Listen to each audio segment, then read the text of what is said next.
Class 11th का chapter 10 और आपके चैप्टर का नाम है स्ट्रेट लाइन। ठीक है, ये बहुत मस्त चैप्टर है और इम्पोर्टेंट है। ठीक है, तो इसके इंट्रोडक्शन पार्ट जितने भी हैं ना, वह सारे चीज़ें हम लोग कवर करेंगे। ये आपका पार्ट फर्स्ट है।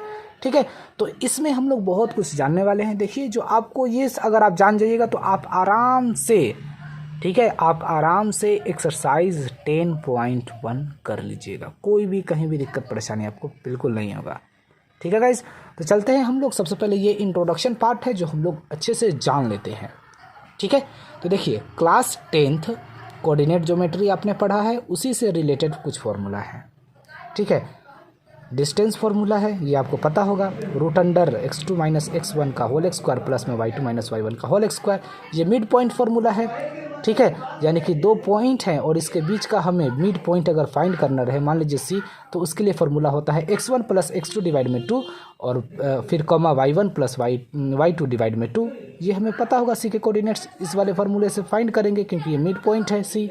ठीक है, समझ में आ गया। पढ़ा होगा सेक्शन फार्मूला क्या होते हैं। मान लीजिए कि कोई है, ठीक है, दो पॉइंट है और उसमें कोई बीच में पॉइंट है जो रेशियो में डिवाइड करता है, जैसे कि 1:2 या 2:4, यहाँ m:n रेशियो में डिवाइड करता है। तो हम वहाँ c पॉइंट फाइंड करने के लिए, ठीक है, यानी कि वह पॉइंट कहीं भी हो सकता है ए बी के बीच में, मतलब कि कहीं भी वो पॉइंट हो सकता है। रेशियो तो हमारे गिवन ही रहते हैं, तो उसके लिए हम सेक्शन फार्मूला यूज़ करते हैं। ठीक है, mx2 प्लस nx1 डिवाइड में m plus n, my2 plus ny1 divide में m प्लस n। तो इससे हमें क्या होगा कि c के कोऑर्डिनेट्स पता चल जाएगा।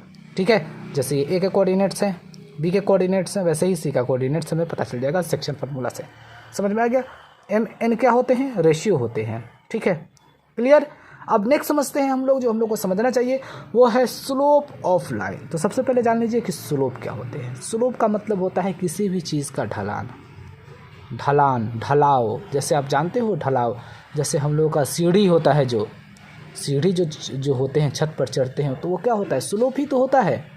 ठीक है, या हम लोग अपने घरों में सबसे नीचे हम लोग सीढ़ी भी लगा देते हैं, बाइक वगैरह ऊपर चढ़ाने के लिए इस तरीके से लगाते हैं। इस तरीके से रहता है, बाइक चढ़ा दीजिए घर के ऊपर, घर में बाइक चला जाएगा। ठीक है, तो ये स्लोप होता है। समझ में आ गया। तो स्लोप कुछ आपको इसमें इस तरीके से देखने को मिलेंगे। इस तरीके से देख लीजिए, ये स्लोप हो गया मेरा। ठीक है, ये ए और बी हमारा स्लोप हो गया। ठीक है, तो स्लोप का मतलब याद रखिएगा, ढलान होता है। Okay, clear. यहाँ पर आपको दिखाई दे रहा है ये स्लोप है इसका, ये इसका स्लोप है। ठीक है, यहाँ पर आपको और भी दिखाई दे रहा होगा, ये देख लीजिए क्या है, एक इक्वेशन गिवन है। ठीक है, तो इसका स्लोप कैसे निकालेंगे, तो ये सब है। समझ में आ गया आपको। ठीक है, ये स्लोप का इक्वेशन गिवन है, समझ में आ गया है। तो ये स्लोप, लेकिन ये स्लोप का इक्वेशन ये गिवन है। ठीक है, समझ में आ गया गाइस। तो अब देख लीजिए, हम लोग स्लोप ऑफ लाइन के बारे में जानते हैं। देखिए, मेथड ऑफ फाइंडिंग स्लोप, यानी कि हम स्लोप कैसे फाइंड करेंगे, उसके क्या क्या मेथड हैं। ठीक है, नंबर फर्स्ट, जो स्लोप होते हैं, ठीक है, जो ढलान होते हैं, उसको हम m से डिनोट करते हैं। ठीक है, स्लोप को m से डिनोट करेंगे। इसका फॉर्मूला होता है tan थीटा। ठीक है, अब ये tan थीटा कब होता है, तो याद रखिएगा, where theta angle between line, ठीक है, and positive direction of y axis, y axis के पॉजिटिव डायरेक्शन में हो, एंटी क्लॉकवाइज हो। ठीक है, ये देख रहे हो आप, थीटा। समझ में आया। तो ये स्लोप का फॉर्मूला, यानी कि m = tan थीटा। समझ में आया, क्लियर। अब देख लीजिए, यहाँ पर मान लीजिए थीटा का वैल्यू रहे 60, तो हमारा इसका स्लोप क्या हो जाएगा, यानी कि स्लोप tan 60, यानी कि इसका वैल्यू क्या होगा, √3। अगर यहाँ 30 हो, ठीक है, तो इसका स्लोप क्या हो जाएगा, यानी कि स्लोप को m से डिनोट करते हैं, तो स्लोप = क्या हो जाएंगे हमारे, tan 30 का वैल्यू क्या होते हैं, 1/√3, तो 1/√3 हो गया आंसर। सिंपल है ये क्वेश्चन। अगर मान लीजिए कि मेरा ये एंगल 0 रहेगा, तो tan 0 का वैल्यू क्या होते हैं, 0, तो हमारा स्लोप क्या हो जाएगा, 0। क्लियर हो रहा है आपको, क्लियर, समझ में आ गया यहाँ तक। लेकिन अगर पॉइंट यहाँ हो, याद रखिएगा, y एक्सिस पर हो, तो इसका स्लोप क्या होगा, वाई एक्सिस पर हो तो देख लीजिए बिल्कुल ये सीधा है। क्लियर, बिल्कुल ये सीधा है ना, और सीधा है तो ये 90 डिग्री का बनाएगा। क्लियर हो रहा है, तो उसका स्लोप क्या होगा, तो tan 90 डिग्री, ठीक है, और tan 90 डिग्री क्या होते हैं, नॉट डिफाइन।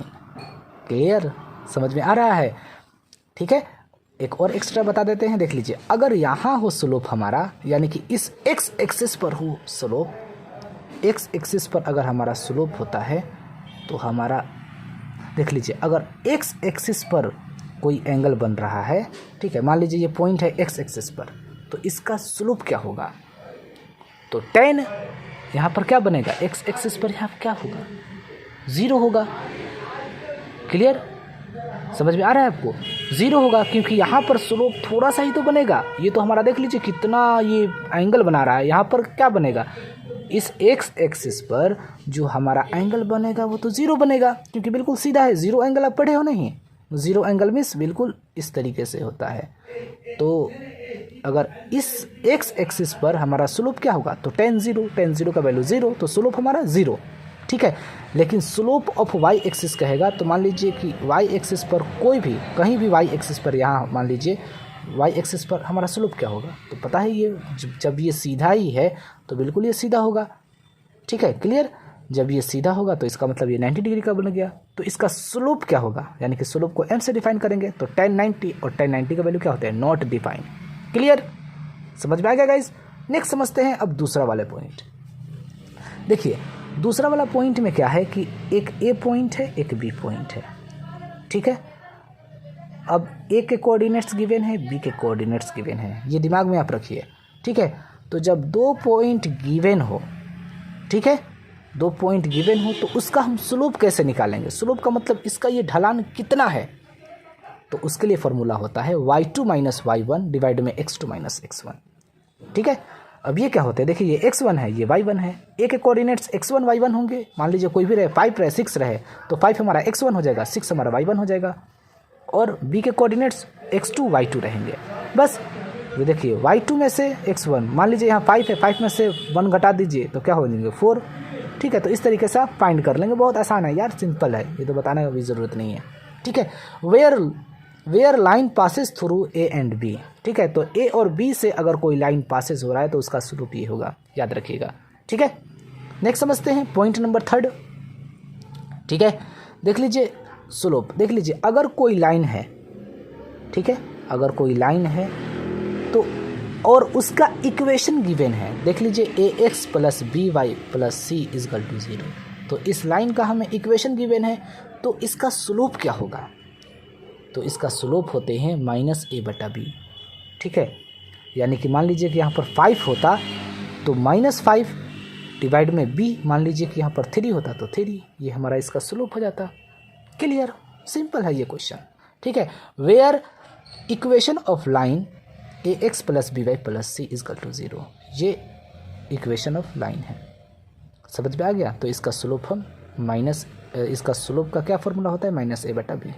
क्लियर। नेक्स्ट समझते हैं point number 4, slope of x axis. ये तो मैं बता दिया, स्लोप ऑफ एक्स एक्सिस, देख लीजिए यहाँ पर एक्स एक्सिस ये है ना, एक्स एक्सिस पर स्लोप क्या होगा बताइए, तो tan 0, तो 0 हो जाएगा, तो 0। Clear. Slope of Y axis, Y axis यानी कि ये वाई एक्सिस है ना, तो अगर हम यहाँ पर बनाएंगे, मान लीजिए ये यहाँ पर हमारा स्लोप क्या होगा, तो ये तो बिल्कुल सीधा है भाई लाइन, ठीक है। वाई एक्सिस पर हमारा स्लोप क्या होगा, तो बिल्कुल ये सीधा है 90 डिग्री, और tan 90 का वैल्यू क्या होते हैं, नॉट डिफाइन, तो इसका हमारा स्लोप क्या हो जाएगा, नॉट डिफाइन हो जाएगा। देख लीजिए tan 90 यानी कि 1/0 यानी कि नॉट डिफाइन। क्लियर। नेक्स्ट समझते हैं हम लोग पॉइंट जो हम लोग को समझना चाहिए, बस 2 प्रॉपर्टी हैं जो आपके लिए मोस्ट इम्पोर्टेंट है, प्रॉपर्टी ऑफ स्लोप, ठीक है। अगर लाइन देख लीजिए ये L1 और L2 ये लाइन क्या है, पैरेलल हैं, ठीक है, समझ में आया, और इसका स्लोप है m1 m2, तो याद रखिएगा जब 2 लाइन पैरेलल होते हैं तो उसका स्लोप m1 बराबर m2 होंगे, ठीक है। जब 2 लाइन पैरेलल होते हैं तो उसका स्लोप बराबर होता है, इक्वल होता है, यानी कि m1 बराबर m2, ठीक है, समझ में आ गया।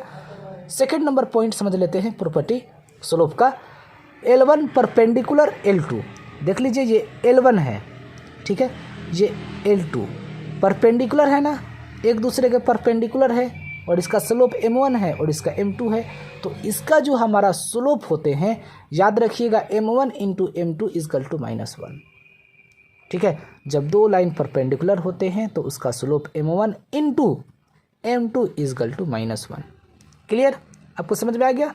Okay guys.